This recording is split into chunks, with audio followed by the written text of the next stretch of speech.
ਸਾਰਾਗੜ੍ਹੀ ਦਾ ਯੁੱਧ।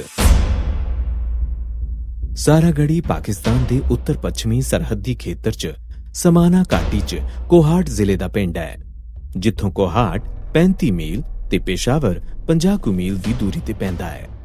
ਸਾਰਾਗੜ੍ਹੀ ਦਾ ਕਿਲਾ ਕਰੀਬ 6000 ਫੁੱਟ ਦੀ ਉਚਾਈ ਤੇ ਹੈ।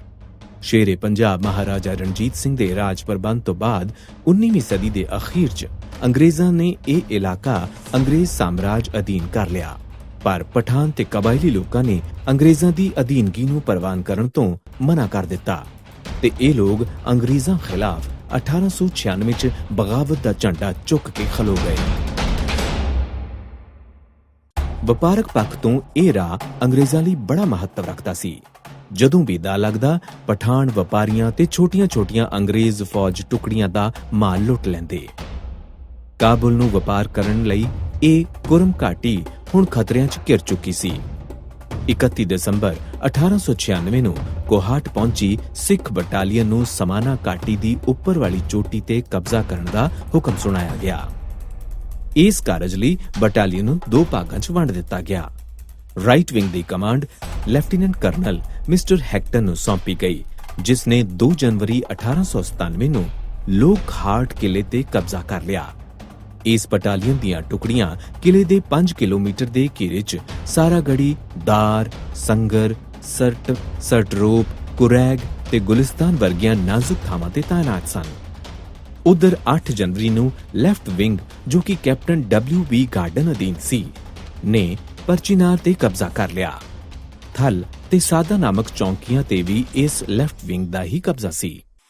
ਇਸ ਤੋਂ ਇਲਾਵਾ ਕੁਝ ਰਾਖਵੀਂ ਸੈਨਾ ਵੀ ਰੱਖੀ ਗਈ ਤਾਂ ਕਿ ਲੋੜ ਪੈਣ ਤੇ ਇਸ ਦੀ ਵਰਤੋਂ ਕੀਤੀ ਜਾ ਸਕੇ।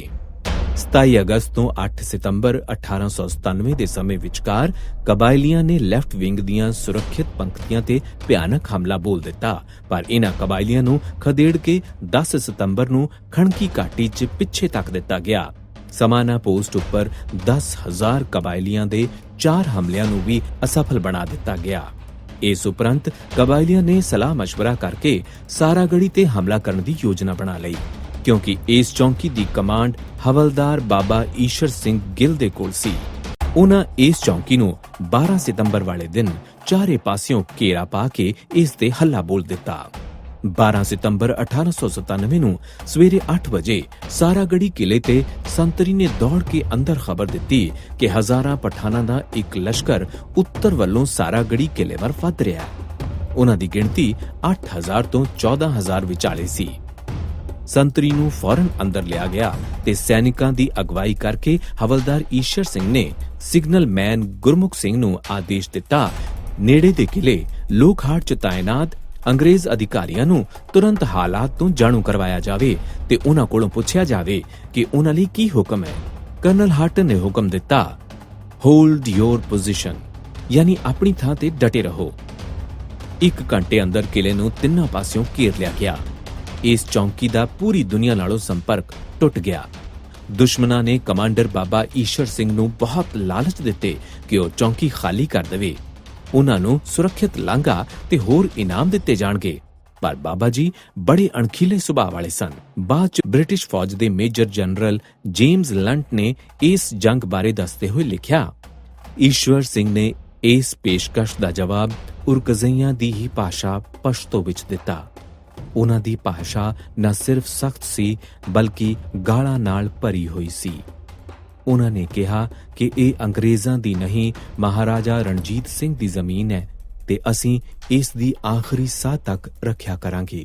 ਸਾਰਾਗੜ੍ਹੀ ਜੰਗ ਤੇ ਪ੍ਰਸਿੱਧ ਕਿਤਾਬ ਦ ਆਈਕਨ ਬੈਟਲ ਆਫ ਸਾਰਾਗੜ੍ਹੀ ਲਿਖਣ ਵਾਲੇ ਬ੍ਰਿਗੇਡੀਅਰ ਕਮਲਜੀਤ ਸਿੰਘ ਦੱਸਦੇ ਨੇ, ਹਵਲਦਾਰ ਈਸ਼ਵਰ ਸਿੰਘ ਨੇ ਆਪਣੇ ਜਵਾਨਾਂ ਨੂੰ ਆਦੇਸ਼ ਦਿੱਤਾ ਕਿ ਗੋਲੀ ਨਾ ਚਲਾਈ ਜਾਵੇ ਤੇ ਪਠਾਨਾਂ ਨੂੰ ਅੱਗੇ ਆਉਣ ਦਿੱਤਾ ਜਾਵੇ।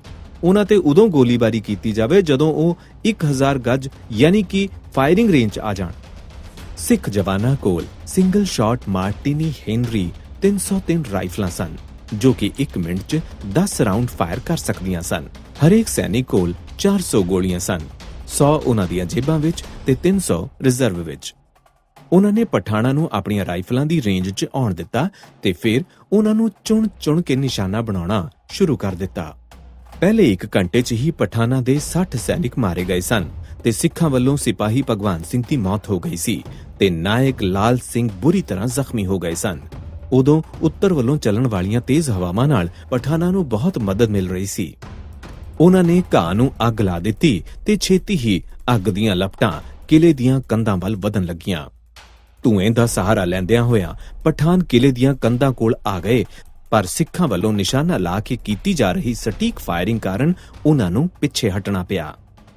ਸਿਗਨਲਮੈਨ ਗੁਰਮੁਖ ਸਿੰਘ ਲਗਾਤਾਰ ਕਰਨਲ ਹਾਟਨ ਨੂੰ ਸੰਕੇਤਿਕ ਭਾਸ਼ਾ 'ਚ ਦੱਸ ਰਹੇ ਸਨ ਕਿ ਪਠਾਨ ਇੱਕ ਹੋਰ ਹਮਲਾ ਕਰਨ ਦੀ ਤਿਆਰੀ ਕਰ ਰਹੇ ਨੇ ਤੇ ਸਾਡੀਆਂ ਗੋਲੀਆਂ ਖਤਮ ਹੋ ਰਹੀਆਂ ਨੇ।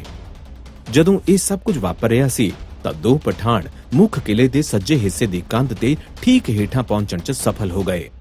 ਆਪਣੀਆਂ ਤੇਜ਼ ਛੁਰੀਆਂ ਨਾਲ ਉਹਨਾਂ ਨੇ ਕੰਧ ਦੀ ਨੀਂਹ ਤੇ ਹੇਠਾਂ ਦੇ ਪੱਥਰਾਂ ਤੇ ਪਲਾਸਟਰ ਨੂੰ ਪੁੱਟਣਾ ਸ਼ੁਰੂ ਕਰ ਦਿੱਤਾ ਸੀ। ਇਸੇ ਵਿਚਾਲੇ ਈਸ਼ਰ ਸਿੰਘ ਆਪਣੇ 4 ਲੋਕਾਂ ਨੂੰ ਕਿਲੇ ਦੇ ਮੁੱਖ ਹਾਲ ਵਿੱਚ ਲੈ ਆਏ, ਜਦ ਕਿ ਉਹ ਖੁਦ ਉੱਪਰੋਂ ਫਾਇਰਿੰਗ ਕਰਦੇ ਰਹੇ। ਪਰ ਪਠਾਨ ਕਿਲੇ ਦੀਆਂ ਕੰਧਾਂ ਦੇ ਹੇਠਲੇ ਹਿੱਸੇ 'ਚ 7 ਫੁੱਟ ਵੱਡੀ ਮੋਰੀ ਕਰਨ 'ਚ ਸਫਲ ਹੋ ਚੁੱਕੇ ਸਨ। ਬ੍ਰਿਗੇਡੀਅਰ ਕਮਲਜੀਤ ਸਿੰਘ ਦੱਸਦੇ ਨੇ, ਪਠਾਨਾਂ ਨੇ ਇੱਕ ਹੋਰ ਤਰਕੀਬ ਕੱਢੀ। ਉਹਨਾਂ ਨੇ ਮੰਜਿਆਂ ਨੂੰ ਆਪਣੇ ਸਿਰ ਤੇ ਚੁੱਕਿਆ ਤਾਂ ਜੋ ਸਿੱਖ ਉਹਨਾਂ ਨੂੰ ਦੇਖ ਕੇ ਨਿਸ਼ਾਨਾ ਨਾ ਲਾ ਸਕਣ। ਲਾਂਸ ਨਾਇਕ ਚੰਦ ਸਿੰਘ ਦੇ ਨਾਲ ਮੁੱਖ ਬਲਾਕ 'ਚ ਤਾਇਨਾਤ 3 ਜਵਾਨ ਸਾਹਿਬ ਸਿੰਘ, ਜੀਵਨ ਸਿੰਘ ਤੇ ਦਇਆ ਸਿੰਘ ਮਾਰੇ ਗਏ। ਜਦੋਂ ਚਾਂਦ ਸਿੰਘ ਇਕੱਲੇ ਰਹਿ ਗਏ ਤਾਂ ਈਸ਼ਵਰ ਸਿੰਘ ਤੇ ਉਹਨਾਂ ਦੇ ਬਾਕੀ ਸਾਥੀ ਆਪਣੀ ਰੱਖਿਆ ਪੋਜੀਸ਼ਨ ਨੂੰ ਛੱਡ ਕੇ ਉਹਨਾਂ ਦੇ ਕੋਲ ਮੁੱਖ ਬਲਾਕ ਵਿੱਚ ਆ ਗਏ। ਈਸ਼ਵਰ ਸਿੰਘ ਨੇ ਹੁਕਮ ਦਿੱਤਾ ਕਿ ਉਹ ਆਪਣੀ ਰਾਈਫਲ 'ਚ ਸੰਗੀਨ ਲਗਾ ਲੈਣ। ਜੋ ਵੀ ਪਠਾਨ ਉਸ ਮੋਰੀ ਵਿੱਚੋਂ ਅੰਦਰ ਆਇਆ, ਉਸ ਤੇ ਫਾਇਰਿੰਗ ਨਾਲ ਜਾਂ ਤਾਂ ਸਟੀਕ ਨਿਸ਼ਾਨਾ ਲਾਇਆ ਗਿਆ ਜਾਂ ਉਹਨਾਂ ਨੂੰ ਸੰਗੀਨ ਮਾਰ ਦਿੱਤੀ ਗਈ। ਪਰ ਬਾਹਰ ਕੋਨਿਆਂ ਤੇ ਕੋਈ ਸਿੱਖ ਤੈਨਾਤ ਨਾ ਹੋਣ ਕਾਰਨ ਪਠਾਨ ਬਾਂਸ ਦੀਆਂ ਬਣੀਆਂ ਪੌੜੀਆਂ ਤੋਂ ਉੱਪਰ ਚੜ੍ਹ ਆਏ। ਇਸੇ ਵਿਚਾਲੇ ਸਿਗਨਲ ਦੀ ਵਿਵਸਥਾ ਦੇਖ ਰਹੇ ਗੁਰਮੁਖ ਸਿੰਘ ਨੇ ਆਪਣਾ ਆਖਰੀ ਸੰਦੇਸ਼ ਭੇਜਿਆ ਕਿ ਪਠਾਨ ਮੁੱਖ ਬਲਾਕ ਤੱਕ ਆ ਪਹੁੰਚੇ ਨੇ। ਉਹਨਾਂ ਨੇ ਕਰਨਲ ਹਾਟਨ ਤੋਂ ਸਿਗਨਲ ਰੋਕਣ ਤੇ ਆਪਣੀ ਰਾਈਫਲ ਸੰਭਾਲਣ ਦੀ ਇਜਾਜ਼ਤ ਮੰਗੀ। ਕਰਨਲ ਨੇ ਆਪਣੇ ਆਖਰੀ ਸੰਦੇਸ਼ ਵਿੱਚ ਅਜਿਹਾ ਕਰਨ ਦੀ ਇਜਾਜ਼ਤ ਦੇ ਦਿੱਤੀ। ਗੁਰਮੁਖ ਸਿੰਘ ਨੇ ਆਪਣੇ ਹੇਲੀਓ ਨੂੰ ਇੱਕ ਪਾਸੇ ਰੱਖਿਆ, ਆਪਣੀ ਰਾਈਫਲ ਚੁੱਕੀ ਤੇ ਮੁੱਖ ਬਲਾਕ 'ਚ ਲੜਾਈ ਲੜ ਰਹੇ ਆਪਣੇ ਬਚੇ ਖੁਚੇ ਸਾਥੀਆਂ ਕੋਲ ਆ ਪਹੁੰਚੇ। ਉਦੋਂ ਤੱਕ ਸਿੱਖ ਟੁਕੜੀ ਦੇ ਵਧੇਰੇ ਜਵਾਨ ਮਾਰੇ ਜਾ ਚੁੱਕੇ ਸਨ। ਪਠਾਨਾਂ ਦੀਆਂ ਲਾਸ਼ਾਂ ਵੀ ਚਾਰੇ ਪਾਸੇ ਖਿਲ ਰਹੀਆਂ ਪਈਆਂ ਸਨ। ਉਹਨਾਂ ਵੱਲੋਂ ਬਣਾਈ ਗਈ ਮੋਰੀ ਤੇ ਸੜ ਚੁੱਕਿਆ ਮੁੱਖ ਗੇਟ ਪਠਾਨਾਂ ਦੀਆਂ ਲਾਸ਼ਾਂ ਨਾਲ ਭਰਿਆ ਪਿਆ ਸੀ। ਅਖੀਰ 'ਚ ਨਾਇਕ ਲਾਲ ਸਿੰਘ, ਗੁਰਮੁਖ ਸਿੰਘ ਤੇ ਇੱਕ ਅਸੈਨਿਕ ਦਾਤ ਬਚ ਗਏ।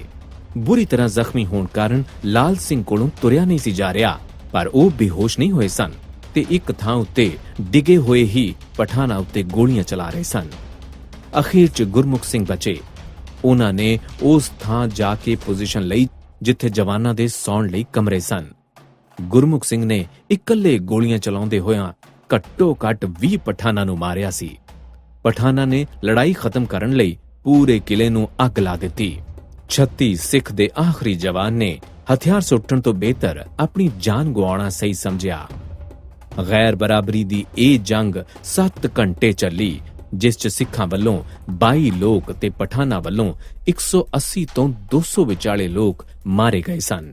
ਉਹਨਾਂ ਦੇ ਕਰੀਬ 600 ਲੋਕ ਜ਼ਖਮੀ ਹੋਏ ਸਨ। ਬ੍ਰਿਗੇਡੀਅਰ ਕਮਲਜੀਤ ਸਿੰਘ ਦੱਸਦੇ ਨੇ, ਜੰਗ ਤੋਂ ਬਾਅਦ ਸਾਰਾਗੜ੍ਹੀ ਕਿਲੇ ਦੇ ਡਿਜ਼ਾਈਨ 'ਚ ਇੱਕ ਹੋਰ ਖਾਮੀ ਮਿਲੀ। ਕਿਲੇ ਦਾ ਮੁੱਖ ਦਰਵਾਜ਼ਾ ਲੱਕੜ ਦਾ ਬਣਿਆ ਹੋਇਆ ਸੀ ਤੇ ਮਜ਼ਬੂਤ ਕਰਨ ਲਈ ਕਿੱਲਾਂ ਵੀ ਨਹੀਂ ਲਗਾਈਆਂ ਗਈਆਂ ਸਨ। ਉਹ ਪਠਾਨਾਂ ਦੀ ਜਿਜ਼ੇਲ ਰਾਈਫਲਾਂ ਤੋਂ ਆ ਰਹੇ ਲਗਾਤਾਰ ਫਾਇਰ ਨੂੰ ਨਹੀਂ ਸੀ ਝੱਲ ਸਕਿਆ ਤੇ ਟੁੱਟ ਗਿਆ। 3 ਵਜੇ ਤੱਕ ਸਿੱਖਾਂ ਦੀਆਂ ਸਾਰੀਆਂ ਗੋਲੀਆਂ ਖਤਮ ਹੋ ਗਈਆਂ ਤੇ ਉਹ ਅੱਗੇ ਵੱਧਦੇ ਪਠਾਨਾਂ ਨਾਲ ਸਿਰਫ ਸੰਗੀਨਾਂ ਨਾਲ ਲੜ ਰਹੇ ਸਨ। 14 ਸਤੰਬਰ ਨੂੰ ਕੋਹਾਟ ਤੋਂ 9 ਮਾਊਂਟੇਨ ਬੈਟਰੀ ਉੱਥੇ ਅੰਗਰੇਜ਼ਾਂ ਦੀ ਮਦਦ ਲਈ ਪਹੁੰਚੀ। ਪਠਾਨ ਅਜੇ ਵੀ ਸਾਰਾਗੜ੍ਹੀ ਦੇ ਕਿਲੇ 'ਚ ਮੌਜੂਦ ਸਨ। ਉਹਨਾਂ ਨੇ ਤੋਪ ਨਾਲ ਗੋਲੇ ਦਾਗਣੇ ਸ਼ੁਰੂ ਕਰ ਦਿੱਤੇ। ਰਿਜ ਤੇ ਅੰਗਰੇਜ਼ ਸੈਨਿਕਾਂ ਨੇ ਜ਼ਬਰਦਸਤ ਹਮਲਾ ਕੀਤਾ ਤੇ ਸਾਰਾਗੜ੍ਹੀ ਨੂੰ ਪਠਾਨਾਂ ਕੋਲੋਂ ਛੁਡਾ ਲਿਆ। ਜਦੋਂ ਇਹ ਸੈਨਿਕ ਅੰਦਰ ਗਏ ਤਾਂ ਉੱਥੇ ਉਹਨਾਂ ਨੂੰ ਨਾਇਕ ਲਾਲ ਸਿੰਘ ਦੀ ਬੁਰੀ ਹਾਲਤ ਦੇ ਵਿੱਚ ਪਈ ਹੋਈ ਲਾਸ਼ ਮਿਲੀ। ਉੱਥੇ ਬਾਕੀ ਸਿੱਖ ਸੈਨਿਕਾਂ ਦੀਆਂ ਲਾਸ਼ਾਂ ਵੀ ਪਈਆਂ ਸਨ।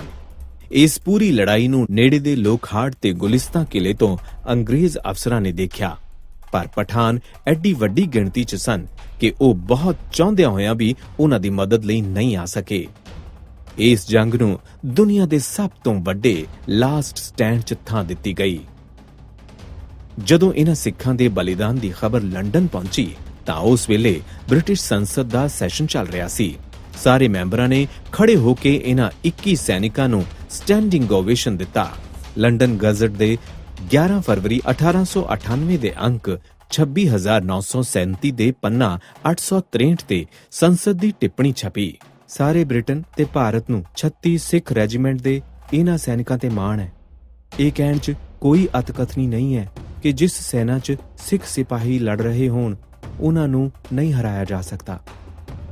ਜਦੋਂ ਮਹਾਰਾਣੀ ਵਿਕਟੋਰੀਆ ਨੂੰ ਇਸ ਦੀ ਖਬਰ ਮਿਲੀ ਤਾਂ ਉਹਨਾਂ ਸਾਰੇ 21 ਸੈਨਿਕਾਂ ਨੂੰ ਇੰਡੀਅਨ ਆਰਡਰ ਆਫ ਮੈਰਿਟ ਦੇਣ ਦਾ ਐਲਾਨ ਕੀਤਾ। ਉਦੋਂ ਤੱਕ ਵਿਕਟੋਰੀਆ ਕ੍ਰਾਸ ਸਿਰਫ ਅੰਗਰੇਜ਼ ਸੈਨਿਕਾਂ ਨੂੰ ਮਿਲ ਸਕਦਾ ਸੀ ਤੇ ਉਹ ਵੀ ਸਿਰਫ ਜ਼ਿੰਦਾ ਸੈਨਿਕਾਂ ਨੂੰ। ਉਹਨਾਂ ਸ਼ਹੀਦ ਸਿੱਖ ਸੈਨਿਕਾਂ ਦੀ ਯਾਦ 'ਚ ਪੰਜਾਬ ਦੇ ਤਤਕਾਲੀ ਉਪ ਰਾਜਪਾਲ ਸਰ ਚਾਰਲਸ ਪੇਵਜ਼ ਵੱਲੋਂ 1904 ਦੇ ਵਿੱਚ ਫਿਰੋਜ਼ਪੁਰ 'ਚ ਗੁਰਦੁਆਰਾ ਸਾਹਿਬ ਦੀ ਉਸਾਰੀ ਕੀਤੀ ਗਈ ਸੀ।